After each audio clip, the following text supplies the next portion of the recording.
Magnetic properties of solids are only due to the presence of electron in it. अगर किसी material का magnetic properties है that is due to the presence of electron in it. तो electron का क्या फिर है, because we know that electron is associated with magnetic fields. क्यों ना, due to its two type of spins. One is when it revolves around the nucleus, one type of spin is there, and another is within its axis. जैसे हम गेंद फेंकते, cricket गेंद फेंकते हैं ना, स्पिन करते हैं, या हमारा जो अर्थ सन के चारों तरफ घूमता है, अर्थ अपने चारों तरफ घूमता है, अपने एक्सिस के चारों तरफ घूमता है और फिर सन के चारों तरफ घूमता है। तो ये भी जब इलेक्ट्रॉन घूमता है, मान लीजिए ये अभी हमारा एटम है, दिस इज न्यूक्लियस, इसका जो इलेक्ट्रॉन यहाँ घूम रहा है, ये इलेक्ट्रॉन अपने चारों तरफ ऐसे घूम रहा है, फिर इधर से भी घूम रहा है। टू टाइप्स ऑफ स्पिन शायद दिया, तो हम क्या लिखेंगे, magnetic properties of materials are due to presence of electrons in them. Each electron is associated with a magnetic field due to number I, the spin of electron around its own axis and spin around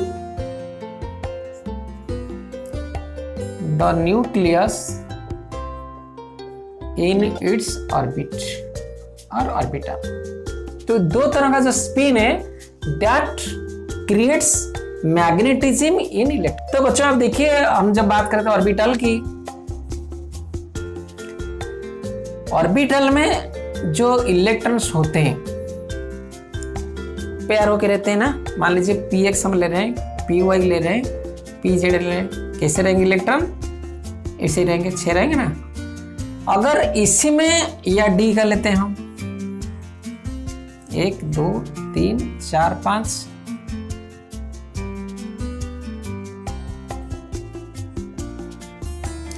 अगर ये D orbital हो या P orbital हो, ये D orbital में अगर कोई भी ऑर्बिटल हाफ पेयर्ड होके रह गया, अगर ऑर्बिटल रिमेन्स हाफ फील्ड, मान लिया हाफ फील्ड होके रह गया, ठीक है ना, तो it will induce magnetic movement और it will induce magnetic field in that element और देन मटेरियल। समझ गए आप?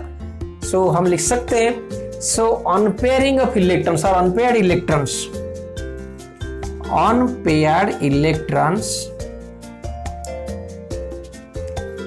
in metals or substances, metals or materials give rise to magnetic property in them।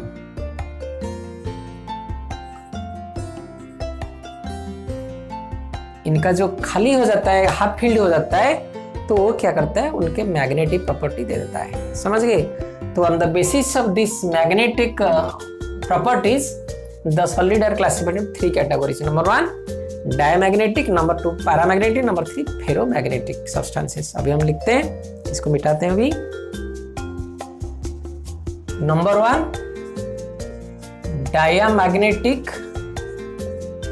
Number 2 paramagnetic, number 3 ferromagnetic. Diamagnetic किसे कहते हैं solids? These are the substances which are repelled by a magnet are known as diamagnetic substance.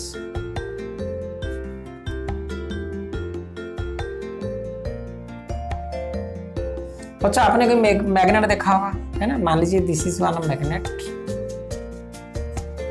ये magnet का क्या होता है, मान लीजिए this is north pole, this is south pole. क्या होते हैं इसके मैग्नेटिक लाइन्स होते हैं ना, आपको ये पता होगा।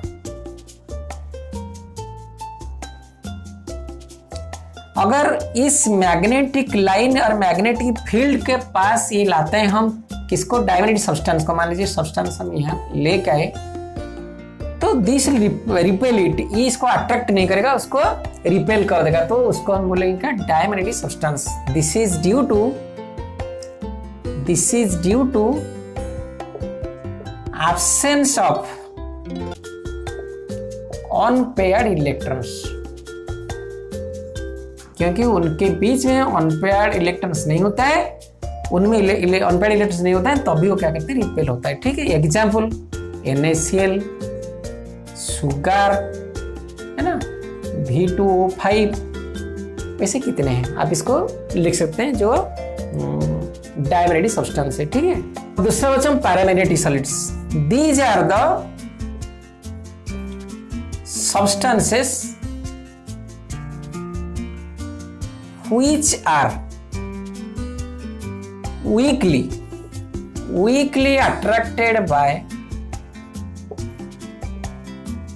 magnetic field are known as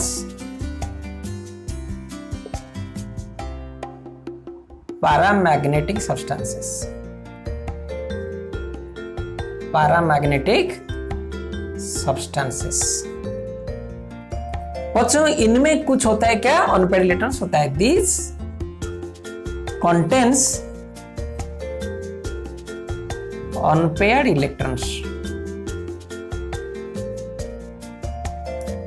and also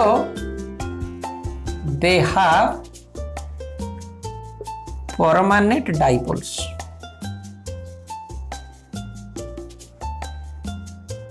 समझ गए? अगर हम मान लीजिए एक पैरामैग्नेटिक सब्सटेंस के पास लाते हैं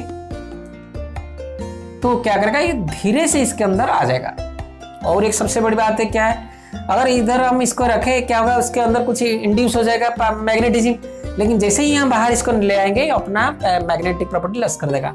सो they loss their magnetic property in absence of magnetic field।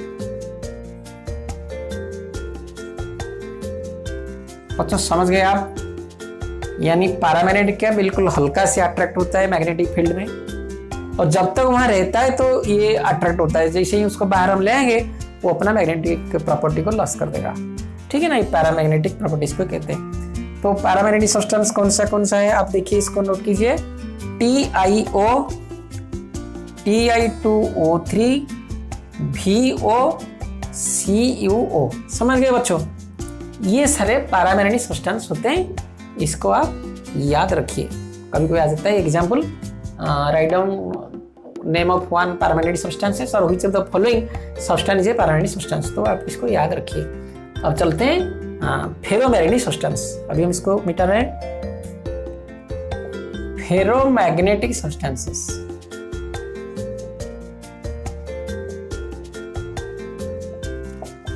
these are the substances which are strongly attracted by magnetic field and even they retain their magnetic moment after removing from magnetic field।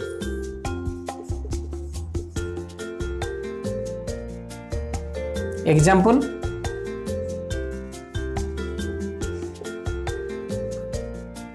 Ferrum cobalt nickel, ये क्या होते हैं बच्चों?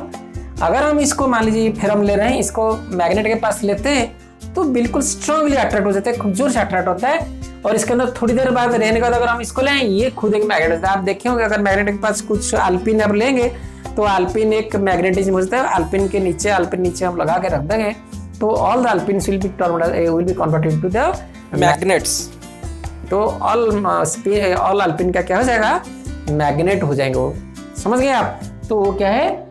Ferromagnetic substances. आप समझ गए?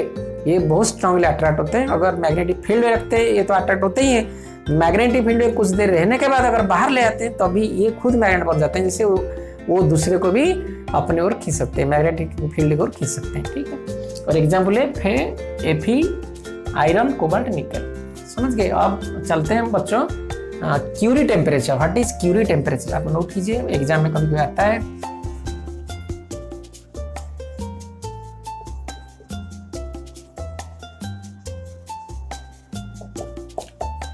The temperature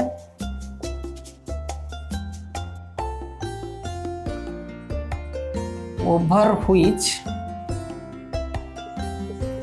a ferromagnetic substances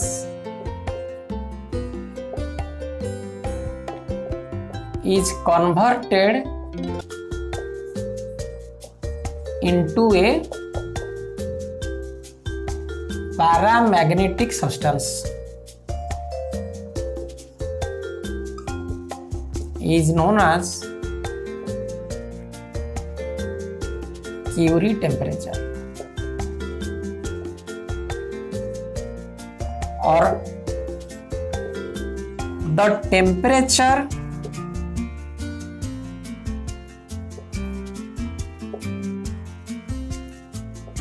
below which a paramagnetic substance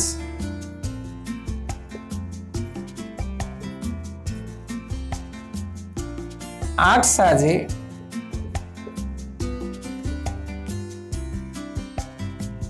ferromagnetic substance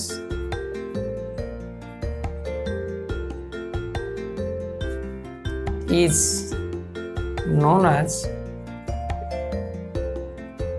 Curie temperature। क्या है बच्चों? मान लीजिए the temperature over which a ferromagnetic substance is converted to a paramagnetic substance in Curie temperature. एक temperature ऐसा है, अगर हम फेरोमैग्नेटिक सब्सटेंस से लेते हैं, उसको गर्म करते हैं, एक समय वैसा आएगा कन्वर्ट हो जाएगा पैरामैग्नेटिक, हो बिल्कुल वो अट्रैक्ट नहीं होगा, ये थोड़ा सा अट्रैक्ट होगा और अट्रैक्ट होगा, उसके बीच में बाहर आएगा तो अपना मैग्नेटिक प्रॉपर्टी लॉस कर देगा। या उसको अपोजिट क्या कह सकते हैं? टेम्परेचर बिलो व्हिच, किसके नीचे? A ferromagnetic substance act as a paramagnetic substance act as a ferromagnetic substance. यानी टेम्परेचर के बिलो क्या होगा? जो पैरामैग्नेटिक सब्सटेंस वो फेरोमैग्नेटिक सब्सटेंस के जैसे बिहेव करेगा, तो इसको बोलते हैं क्यूरी टेम्परेचर। आप समझ गए क्यूरी टेम्परेचर क्या होता है? इसमें क्या करता है? वो अलाइन कर देता है, जो मैग्नेटिक मोमेंट्स को अलाइन कर देता है, और टेम्परेचर बढ़ जाता है तो अलाइन को डिसअलाइनमेंट कर लेता है, तो क्या होता है? वो अपना लॉस कर देता है। तो बच्चों हम डिस्कस करते हैं एंटी फेरोमैग्नेटिज्म क्या है। Alignment of magnetic moments in opposite directions results zero magnetic moment,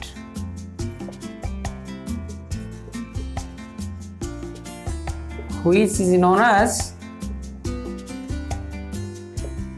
anti-ferromagnetism।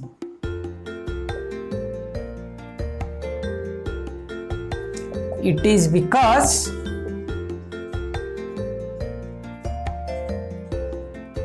the magnetic dipoles are arranged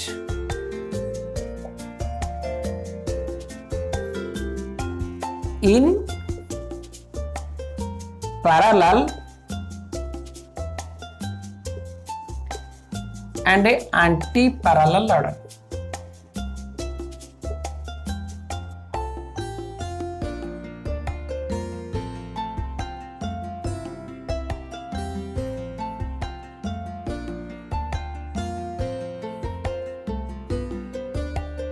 These magnetic dipoles are arranged in parallel and anti-parallel way, resulting the zero magnetic moment.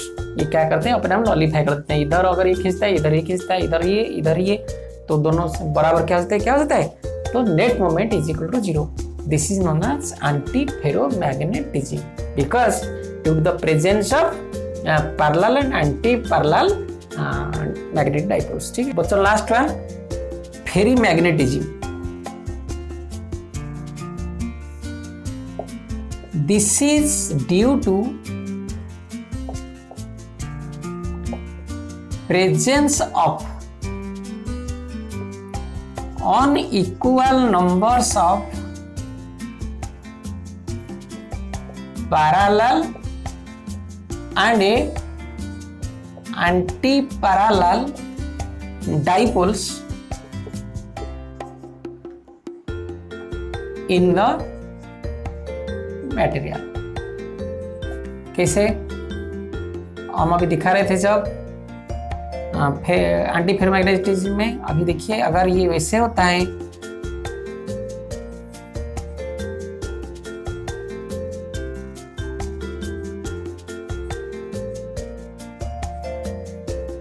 बच्चों ये देखिए, this is parallel, this is anti, this is parallel, this is anti parallel, this is parallel, this is anti parallel, this is parallel, this is parallel. यानी ये इधर दो, इधर एक, फिर इधर एक, फिर इधर दो, तो ये डिसबैलेंस हो गया। भी ये कितना गया, दो, ये इधर कितना गया, दो, चार, ये 5 गया और ये 2 हो गया। तो unequal number parallel anti parallel dipoles in the metal creates ferrimagnetism. इसका एग्जांपल है Fe3O4। और ये क्या करता है, by the changing, by the increase of temperature they change to paramagnet।